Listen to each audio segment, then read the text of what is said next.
এবার অন্তর্বর্তী সরকারের কাছে পরীক্ষা পেছানোর দাবি তুলেছে চলতি বছরের এইচএসসি পরীক্ষার্থীরা। নানা কারণ উল্লেখ করে তারা 2 মাস পরীক্ষা পেছানোর দাবিনামা শিক্ষা মন্ত্রণালয়ে লিখিতভাবে পেশ করেছে। শিক্ষার্থীদের এ দাবির সাথে মত প্রকাশ করে অভিভাবকরা বলছেন 2 মাস পরীক্ষা পেছানোর জন্য তাদের সন্তানরা যে দাবি তুলেছে তা শতভাগ যৌক্তিক। দাবি বাস্তবায়নের লক্ষ্যে 12 জুন সকালে রাজধানীর গুলিস্তান সচিবালয়ের নিকটবর্তী এলাকার নূর হোসেন চত্বরে একটি শান্তিপূর্ণ অবস্থান কর্মসূচি পালন করেছে পরীক্ষার্থীরা। ঢাকা বোর্ডের সকল পরীক্ষার্থীরা এতে অংশ নিয়েছে। দুপুরে পরীক্ষার্থীদের একটি প্রতিনিধি দল রাজধানীর সচিবালয়ে গিয়ে তাদের দাবিনামা সম্বলিত একটি পিটিশন জমা দেয়। আসসালামু আলাইকুম, আমি তাহসিন। আমি 2025 এইচএসসি ব্যাচের পক্ষ থেকে এসেছি।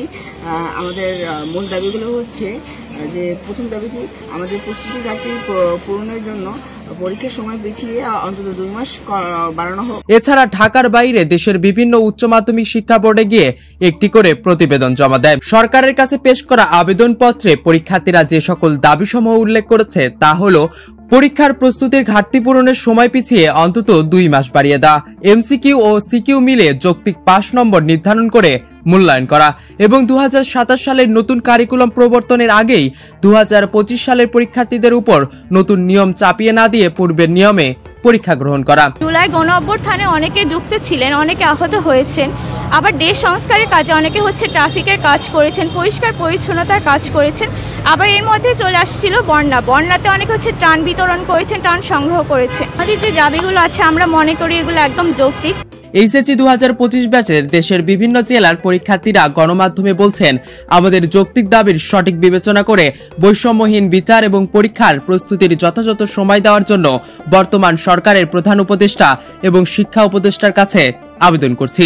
যেহেতু 2027 সাল থেকে নতুন শিক্ষা তৈরি হচ্ছে, সেখানে আমাদের কেন এই 2025 সালে শেষ বৈষম্য শিকার করতে হবে, নতুন নিয়ম তৈরি করতে হবে, তাও পরীক্ষার 1 মাস আগে আমাদের, যেখানে মানসিক ভোগান্তি সৃষ্টি করতেছে। পরীক্ষার্থীরা জানান, জুলাই আন্দোলনের পর রাজনৈতিক অস্থিরতা, প্রাকৃতিক দুর্যোগ এবং 25 সালের প্রথম দিকে যখন রুটিন প্রকাশিত হয়, তারপর আসে রমজান মাস ও ঈদ উল ফিতর, ঈদ উল আজহা। সব মিলিয়ে আমরা দাবির প্রসঙ্গটা সামনে আনার তেমন সুযোগ পাইনি।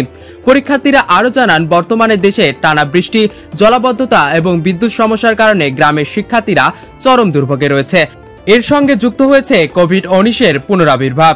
করোনার প্রভাব দিন দিন বেড়েই চলেছে। এ অবস্থায় আমরা পরীক্ষায় অংশগ্রহণ করলে আমাদের ইনফেক্টেড ও জীবন ঝুঁকির একটা প্রশ্ন আসে।